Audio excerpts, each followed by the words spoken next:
At the time of making this video, Air India has 6 Airbus A350-900s, each originally destined for Russian carrier Aeroflot.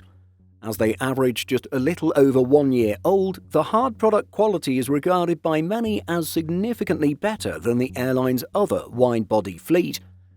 Many Air India customers have long complained about the carrier's aging cabins and hard product, and are naturally looking forward to the new aircraft and new cabins coming as part of the airline's drastic transformation. Today, we examine Air India's fleet expansion as well as its plan for the A350, particularly as it relates to deploying the aircraft to long-haul destinations around the world. First, let's look at the A350's place in the Air India fleet. These new aircraft coexist with 54 other wide-bodies, the Boeing 787-8, 777-200LR and 777-300ER. Some of these aircraft are parked, reducing utilization. Looking ahead, Airbus A350-1000s, Boeing 787-9s, some from Vistara, and 777-9s are coming. The most recent A350 delivery occurred in May 2024. Victor Tango Juliet Romeo India and the other 5 aircraft have 316 seats, making them Air India's highest capacity equipment after the first-class equipped 777-300ER, 328 to 342 seats. The A350's configuration is as follows: 28 enclosed suites with a 1-2-1 configuration.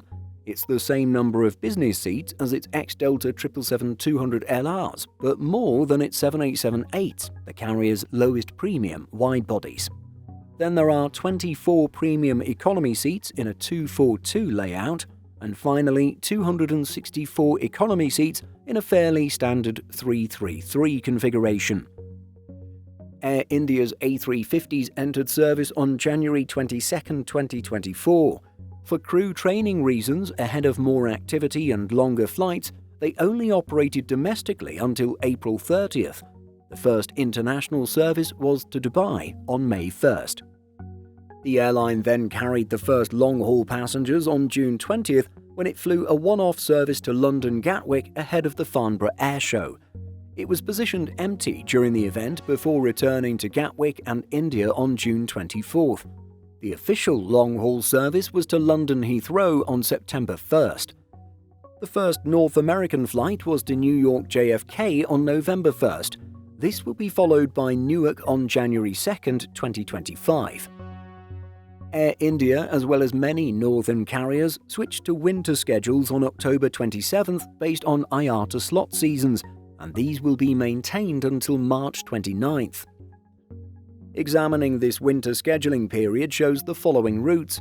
Notice that Dubai will not see the A350 from November and Bengaluru and Mumbai from January. Instead, the type will be flown increasingly long-haul, their natural environment. As always, schedules may change and the most common times are stated. Air India's management believes that the airline will be able to continue growing its network and attain full potential in long-haul markets such as the United States as it takes delivery of more new wide-body aircraft. With the upcoming merger with Vistara, the airline will see more wide-body aircraft inducted into its fleet, along with the delivery of new Boeing and Airbus wide-body aircraft from Air India's record-breaking order last year. Since Air India's privatization, the airline has experienced significant growth in its route network and fleet strength. With a record-breaking order of 470 aircraft last year, Air India can finally expand into various underserved markets. While the airline has previously operated Boeing 777s and Boeing 787s, the A350 will become an increasingly larger part of the airline's offerings. Air India's CEO Campbell Wilson told Simple Flying the following during a media roundtable at the Farnborough Air Show. "Our network has expanded a lot in most of the geographies we serve. In fact, I think in all of the geographies. In the UK, we've increased the number of flights by 75% since privatization, the amount of capacity by double. The A350 will be doing double daily Delhi-London Heathrow in September. In the US, we've added a lot of capacity into San Francisco. We inaugurated Mumbai, San Francisco, and Bangalore, San Francisco. We've added capacity into New York. We're increasing frequency in Toronto, and we're looking at potentially another couple of destinations in the reasonably near future in North America. We see a big opportunity. While ordering aircraft is an essential step toward growing an airline and its route network, the ability to expand is heavily dependent on receiving the aircraft at the right time. However, with the industry still facing supply chain issues and aircraft delivery disruptions, Air India, among other airlines, is constrained in its growth. Wilson further stated that by receiving more wide-body aircraft, the airline would be able to harness the country's massive population's desire to travel, thus in turn strengthening its position and gaining a competitive advantage. At the point of privatization, India as a country only had 43 wide-body aircraft. You compare those 43 for 1.4 billion people with Singapore, which has 150 wide-bodies for 5 million people, and Dubai, which has 250 for 7 million people. So the opportunity for growth out of India, even if you just focus on point-to-point, is enormous. So our limiting factor is access to aircraft and the pace at which they can be delivered. While the carrier will be waiting a considerable time before receiving any Boeing 777-9s, it can still continue to expand with the delivery of new 787s and A350s. In fact, in recent times, the airline announced that it would begin service to Dallas and Los Angeles from December 1st.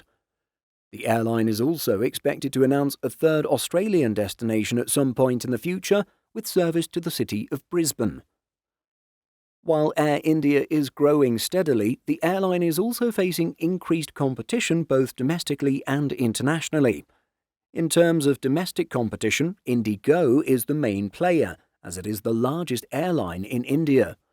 While IndiGo has a robust domestic network, the airline, upon receiving its A350 wide-body aircraft, will also be able to compete with Air India on long-haul routes.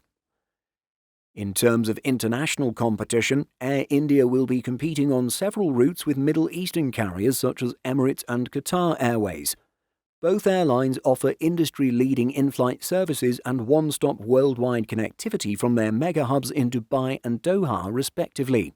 While Air India's ability to offer more direct services with its new wide-body aircraft definitely works in the airline's favour, it is worth noting that both Emirates and Qatar Airways have successfully built a strong loyalty base within the Indian passenger market, which will see various segments of passengers remain with the Middle Eastern carriers, despite Air India offering direct services with improved cabin comfort. Furthermore, like Air India, the Middle Eastern superconnectors have hundreds of aircraft on order, which will allow the carriers to continue growing and improving services, thus ensuring fierce competition. So, what do you think of Air India's plans to expand its network and grow its fleet? If you were flying between India and the United States, would you prefer to travel with one of the big Middle Eastern carriers and have a stopover, or would you be willing to fly direct and non-stop with Air India? Share your thoughts by leaving a comment. Simple Flying publishes over 150 articles every week. If you're looking for the latest aviation news and insights, visit simpleflying.com.